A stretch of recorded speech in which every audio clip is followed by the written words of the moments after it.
এরপরে জান্নাতুল ফেরদাউস আপনি জানতে চেয়েছেন, কেউ যদি ঘর থেকে বের হয়ে কোথাও রওনা হয় তাকে পিছু ডাকলে কি ক্ষতি হয়? না, এটি সম্পূর্ণ ভুল ধারণা। আমাদের সমাজে অনেকেই মনে করেন এটি যে কোথাও বের হলে পেছন থেকে কেউ ডাক দিলে তাহলে পিছু টান হয়ে গেল, আর বোধহয় সামনে কল্যাণ নাই। এটি সম্পূর্ণ আমাদের মন গড়া কথা। এরকম বিশ্বাস করলে সেটা ছোট শিরকের অন্তর্ভুক্ত হবে। এটি আমাদের পরিহার করা উচিত, এই বিশ্বাসটা।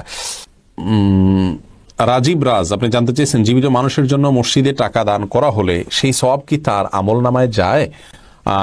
অবশ্যই একজন ব্যক্তির তরফ থেকে আরেকজন ব্যক্তি দান করতে পারেন। জীবিত ব্যক্তির তরফ থেকেও দেওয়া যায়, অসুবিধা নেই। আপনি আমার তরফ থেকে দান করলেন, আমি আপনার তরফ থেকে দান করলাম, আমার নিয়ত আপনি দান করলেন, তাহলে আমার আমল নামায় সেই সওয়াব যুক্ত হবে ইনশাআল্লাহ বিইذনিল্লাহ। কারণ আর্থিক ইবাদত একজনের তরফ থেকে আরেকজন করতে পারেন। দেওয়ান মাসুম মুশফিক জানতে চেয়েছেন, মোবাইলে বা রেডিওতে কোরআন তেলাওয়াত শুনলে নাকি কোরআন সওয়াব হবে না? কে বলেছে আপনাকে তেলাওয়াত শুনলে সওয়াব হবে না? তেলাওয়াত আপনি যেখান থেকে শুনবেন সেখান থেকে সওয়াব হবে। তবে লাইভ তেলাওয়াত শোনা আর রেকর্ডেড তেলাওয়াত শোনার ভিতরে অবশ্যই পার্থক্য আছে। লাইভ তেলাওয়াত শোনার চেষ্টা করবেন, রেকর্ডেড তেলাওয়াত শুনলেও আপনি সওয়াব পাবেন।